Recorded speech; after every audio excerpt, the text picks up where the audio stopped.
Praise the Lord. ఇశ్రాయేలుల స్తుతులపైన ఆసీనుడైన యేసుక్రీస్తు నామములో మీకు రక్షణ, స్వస్థత, ఆశీర్వాదం, సమాధానం, సంతోషము, ఆత్మాభివృద్ధి కలుగునుగాక. ఈ దినపు యేసయ్య జీవపు మాట 133వ కీర్తన మొదటి చరణం. సహోదరులు ఐక్యత కలిగి నివసించుట ఎంత మేలు, ఎంత మనోహరము. నీతిని అనుసరించుచు యేసయ్యను వెదుకుచుండు వారలారా, మన ఆత్మీయ జీవితము మేలుకరముగాను మనోహరముగాను ఉండవలెను. అనేకులకు కూడా మనము మేలుగా మనోహరముగా కనబడవలెను. అందుచేత సహోదరులమైన మనమందరము ఐక్యత కలిగి నివసించాలి. ప్రస్తుతపు దినములలో సంఘములో, కుటుంబములో, సమాజములో, వ్యక్తిగత జీవితములలో ఐక్యత లేనివారే కనబడుచున్నారు. సహోదరుల మధ్య కోపాలు, ద్వేషాలు, కలహాలు, కక్షలు, క్రోధములతోనే నడిపించబడుచు ఉన్నారు. మరికొందరు పైకి ఐక్యతగా ఉన్నట్లుగా నటిస్తూ ఉన్నారు. అంతరంగములో విషపూరితమైన ద్వేష భావాలతో నిండుకొని ఉన్నారు. అలాగున మనము ఉండకూడదు అని యేసయ్య కోరుచున్నాడు. సంఘములో, సమాజములో, కుటుంబములో, వ్యక్తిగత జీవితములో ఆశీర్వాదమును, శాశ్వత జీవమును ఆయన ఆజ్ఞాపించున్నట్లు మనము ఐక్యత కలిగి నివసించదము.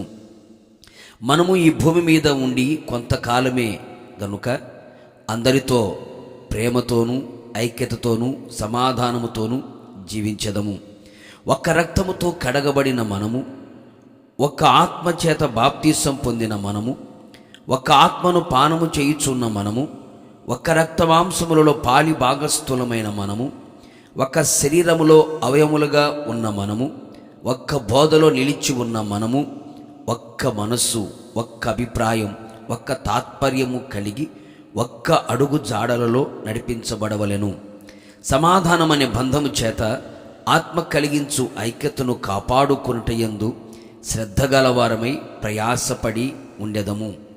ఐక్యత కలిగి నివసించుట కొరకు ప్రేమ, సహనము, త్యాగము, తగ్గింపు, ఓర్పు అనే స్వభావములు మనకు చాలా అవసరమై ఉన్నవి. మన ఐక్యతను పాడు చేయుటకు అపవాది ఎన్నో చెప్పుడు మాటలను కలుగు చేస్తాడు. వాటిని వినక ధనాపేక్ష వైపు, ఆస్తి అంతస్తుల వైపు వెంబడించక, వెండి బంగారాల వైపు మనస్సు పెట్టక, ఆధిపత్యమును ఆశించక, గర్వపు స్వభావమును కలిగి ఉండక ఉందుము.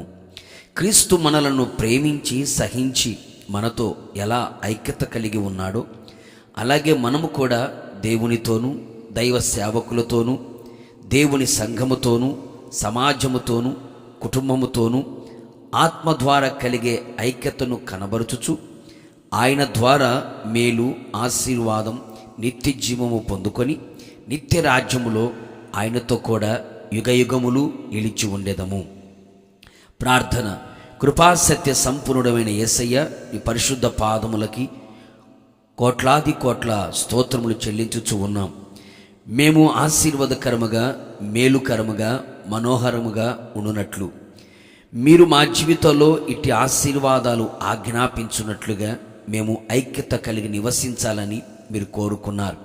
అవును ప్రభా, మా మధ్యలో ఎలాంటి అనైక్యతకు కారణముగా నిలిచి ఉన్న ఏ కార్యములు మాలో కనబడనివ్వకుండా మీరు తొలగించమని ప్రార్థిస్తున్నాం. ప్రేమ, సహనము, త్యాగము, ఓర్పు కలిగిన వారమై అందరితోనూ ఐక్యత కలిగి జీవించున్నట్లుగా మీరు మాలో కలుగు చేసిన ఐక్యతను అనేకులకు కనబరుచున్నట్లుగా కృప మెండుగా నిండుగా మీరు దయచేసి మహిమ పొందమని, రాకడకు సిద్ధపరచమని యేసు నామములో అడుగుచున్నాను తండ్రి, ఆమేన్. నిశ్చయముగా నా యేసయ్య మీకును మీ కుటుంబ సభ్యులందరికీ ఐక్యత కలిగి నివసించే ఆశీర్వాదమును, జీవమును, మేలును నా దేవుడు దయచేయునుగాక. God bless you.